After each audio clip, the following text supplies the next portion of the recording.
Hey, welcome back to Nexion Analytics, y'all. So today I'm going to show you one of the most powerful tools in Power BI called bi-directional filtering.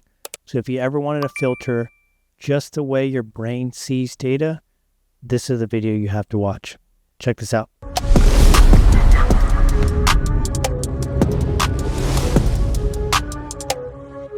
All right, so here within our dashboard, what we have is branch and we have role.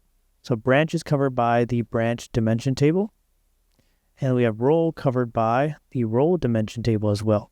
And now everything here is actually interactive, right? Everything works properly, no issues here.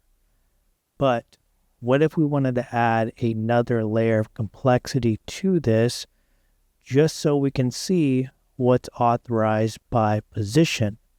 Because if I added another slicer here, and I simply just toss it over here, and I introduce the role name for the positions now, and I wanted to ensure that I can see the data based upon that aspect versus just having everything filtered down and grabbed and not filtering both ways, I could select designer and it would not work, right? Especially if you want to make another dashboard that's built on just a position data itself. Right now, if I select anything, it's only going to do a few things for me. It's not going to do everything, right?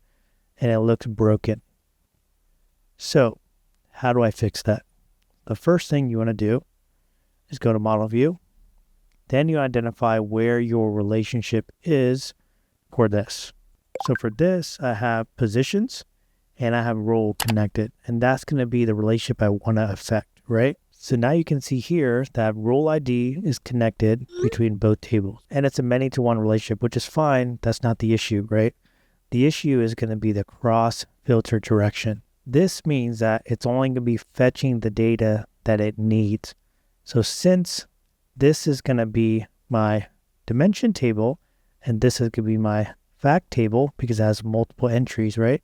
I'm only going to retrieve what I want based upon this filter, not based upon the positions table. So all I have to do to make it both ways now is select both. So now they can both interact the same way. So if I select save, I go back, I select my role name, and now I just select data analyst, for instance.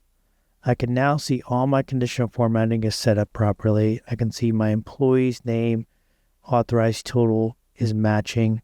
I could even change my branch if I want. I just select Austin, and I can see everything in Austin. So super simple process, but this is a powerful tool that you can use right now within Power BI to allow you to have bi-directional filtering. But hopefully this video helps you out. Let me know your thoughts down below. Leave a like, comment, and subscribe. And as always, thanks for watching, y'all.